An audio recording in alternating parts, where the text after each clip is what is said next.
Thank you. Thank you very much for the opportunity to be part of this panel. I want to talk a little bit about citizen science, a possible approach to advancing aquaponics.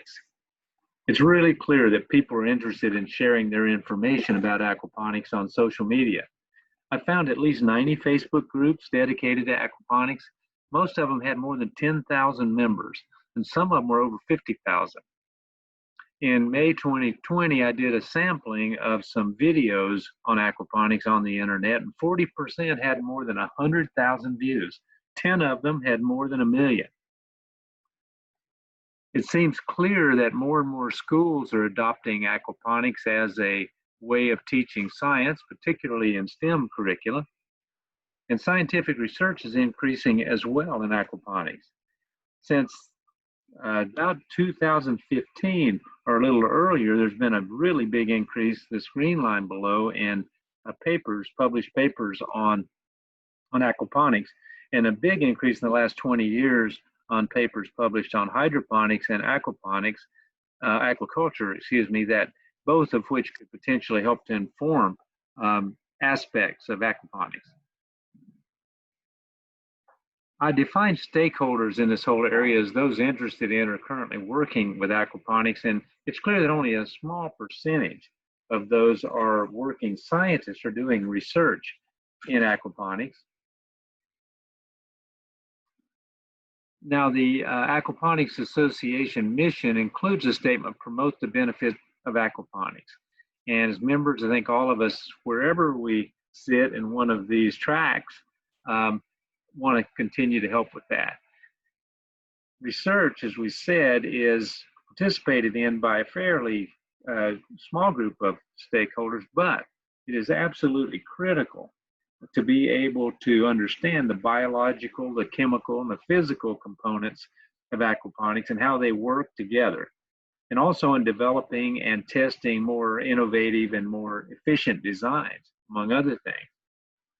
That information, that is the research results, will help inform the broader group of stakeholders, for instance, the commercial folks, where efficiencies and innovations are going to be developed, the STEM folks, where awareness will be increased and understanding of how systems work will be imparted, and the community aquaponics stakeholders, and this is the largest and most diverse group where a lot of interest is being generated. But research, although increasing, will continue to be limited by interest, by funding, and other constraints. So what if the rest of us could contribute information that could help to move this whole body of knowledge forward to promote aquaponics? One possible way would be something called citizen science, defined as crowdsourcing information from non-scientists. There have been some amazing recent examples of this. I've listed 3 here of the most popular, where millions of observations have been contributed, in this case mostly related to biological or natural systems, and it's being accumulated in common databases that are really advancing knowledge.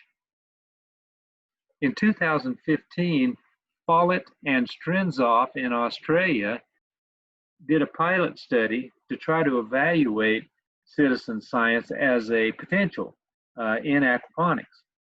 And they made some recommendations on approaches that they're very helpful in trying to think about developing such a program. They concluded that, and actually others have as well, that the information being gathered needs to be easy to acquire and there have to be very clear definitions to avoid confusion. Here are some of the possible types of information from aquaponics that might be included. Things just like physical descriptions, simple physical descriptions, approximate costs and types of fish and plants, and then some common measure of production. So I'm proposing today that potentially, maybe even under the auspices of the Aquaponics Association, a citizen science effort could be initiated. that would take a group of interested people who would steer the effort and work through the development, but with stakeholders, as many as would be interested in having input so that the design would actually work. And then create a database and then have a small team that would host this whole thing and be responsible for summaries and for feedback to users.